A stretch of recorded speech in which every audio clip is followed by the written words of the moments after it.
بسم الله الرحمن الرحيم الحمد لله رب العالمين والصلاة والسلام على سيد الأنبياء والمرسلين وعلى آله وأصحابه أجمعين.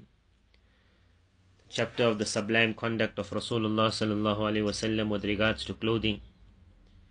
Before continuing with what Imam Ghazali rahimullah has written, it's important to understand that in the era of Rasulullah sallallahu alaihi wasallam, clothing in the houses was very scarce. For which reason, when a Sahabi radiallahu anh asked that when performing Salah, is it conditional that a person must perform Salah in a minimum of 2 cloths? Meaning one cloth that will come from the top and then one which will be used to cover the bottom part of the body. Allah's Nabi sallallahu alaihi wasallam then asked him the question that does every house around us have 2 cloths? As we will read, you will see there was so much of poverty and so much of simplicity that there were times that there was only one cloth.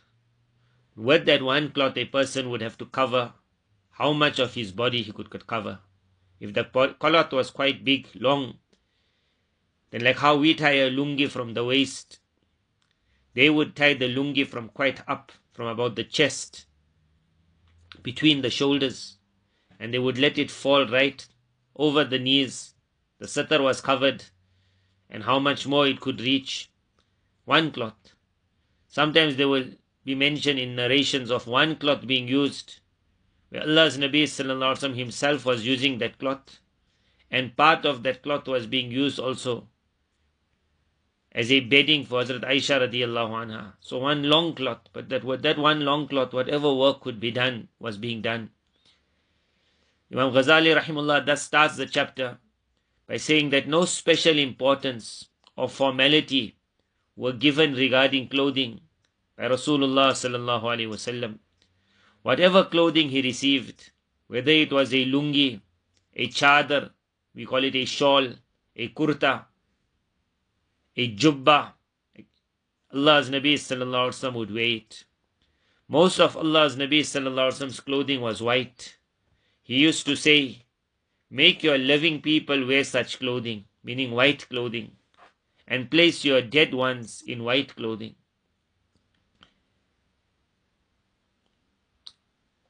Allah's Nabi sallallahu alaihi wasallam's clothing, whether it would be his kurta, his chadar, it would always remain above the ankles.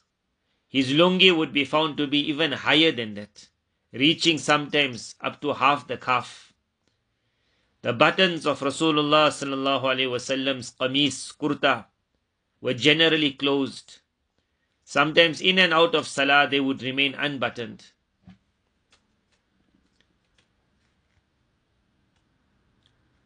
Sometimes Rasulullah sallallahu alaihi wasallam would only wear one big chadar, under which there would be no other clothing. Nabi sallallahu alaihi wasallam had one folded chadar, a shawl, which he used to say, when wearing it, he would say, I am not but a slave of Almighty Allah. Thus I wear such clothing which a slave wears. It was on the day of Jummah, or for the Jummah Salah, that Rasulullah sallallahu alaihi wasallam kept 2 special pieces of clothing. This was only worn at the time of the Jummah Salah. After the Salah, it was folded and kept away. This was in honor for the Salat of the Jummah. Sometimes Allah's Nabi sallallahu alaihi wasallam would use a lungi, the knots of which used to be tied between the shoulders, meaning from quite high of the body, it would be used to cover how much it could cover of the body. At times Allah's Nabi sallallahu alaihi wasallam even performed the Janazah Salah in this clothing. At times in his house he would wear this one lungi, and with it he would perform his salah. Nabi sallallahu alaihi wasallam had one chadar which was black. Nabi sallallahu alaihi wasallam's habit with clothing was, no matter how beautiful, how wonderful, how much in need he was of the clothing, his habit of giving. So regarding the black chadar, Ummul Mu'mineen Hazrat Salama radiallahu anha asked, what happened to the chadar? It used to look so beautiful upon your most beautiful white color. Allah's Nabi sallallahu alaihi wasallam calmly replied, I gave it to someone. Nabi sallallahu alaihi wasallam's habit was when clothing would come, he would take, he would appreciate, he would use. And it was not difficult for him that if anyone made a request or even without a request, to hand it over to somebody else. Regarding the topi of Rasulullah sallallahu alaihi wasallam, Nabi sallallahu alaihi wasallam would wear a topi under the amama. Sometimes he would wear the topi without the amama. Abdullah ibn Umar radiallahu anh states that the topi of Rasulullah sallallahu alaihi wasallam was white.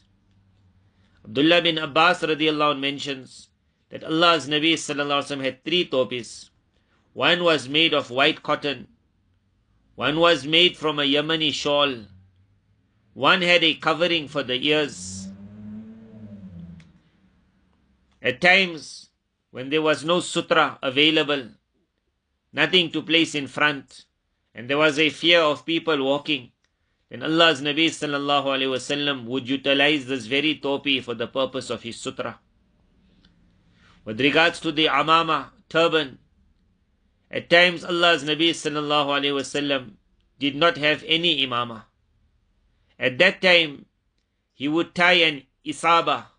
And isaba means a small piece of cloth, like how we have a bandage. He would tie this on his blessed head and forehead. Nabi sallallahu alaihi wasallam's blessed practice was that whenever he wore clothing, he would commence from the right side. He would recite this dua, Alhamdulillahi alladhi kasani ma uwari bihi awrati wa atajammalu bihi. One narration is fi hayati, one narration is fi nasi. All praise is for Almighty Allah, who has clothed me with that with which I can conceal my shameful parts, and I can beautify myself amongst the people. Alhamdulillahi alladhi kasani ma uwari bihi awrati wa atajammalu bihi, either fi nasi or fi hayati. When removing clothing, Allah's Nabi sallallahu alaihi wasallam would commence from the left side. Whenever Nabi sallallahu alaihi wasallam would receive new clothing, then he would give the old to the poor. Allah's Nabi sallallahu alaihi wasallam said regarding this, that Muslim who gives his old clothing to a poor person to wear, and his purpose is nothing but the pleasure of Almighty Allah, he will remain in the protection and guarantee of Almighty Allah. Almighty Allah will grant him better clothing during his life and after death also. May Almighty Allah bless us with simplicity in our lives.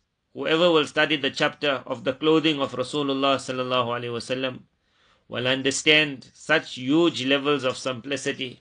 There was poverty in their lives.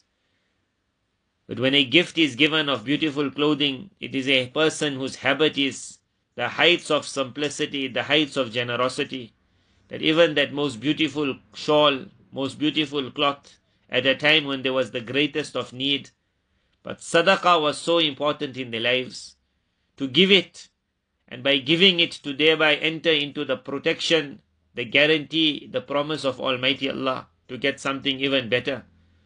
Before the coming of the month of Ramadan, every individual should think about this. Open up our cupboards. Look at that which we haven't used for very long, which most likely we may never use. Maybe our janazah will leave the house. That's the only time it will be distributed. And there are many people around us who will use that cloth we give them, that jersey we give them, that shawl we give them. Perhaps they may use it every day of their life because they have nothing else. Perhaps we won't use it because the zip is not working. They will not bother of the zip. May Allah Tabarak Ta'ala bless us all with tawfiq to move up the ladder of simplicity. The simpler we become in our lifestyles, in the way we behave, in our gatherings, the closer we get to the sunnah of Rasulullah sallallahu alaihi wasallam, the closer one gets to Allah's Nabi sallallahu alaihi wasallam sunnah, the more beloved he becomes to Rasulullah sallallahu alaihi wasallam. The more beloved one becomes to Nabi sallallahu alaihi wasallam, the closer and more beloved he comes to Almighty Allah. Almighty Allah bless us all with these great gifts. Wa akhiru da'wana and alhamdulillahi rabbil alameen.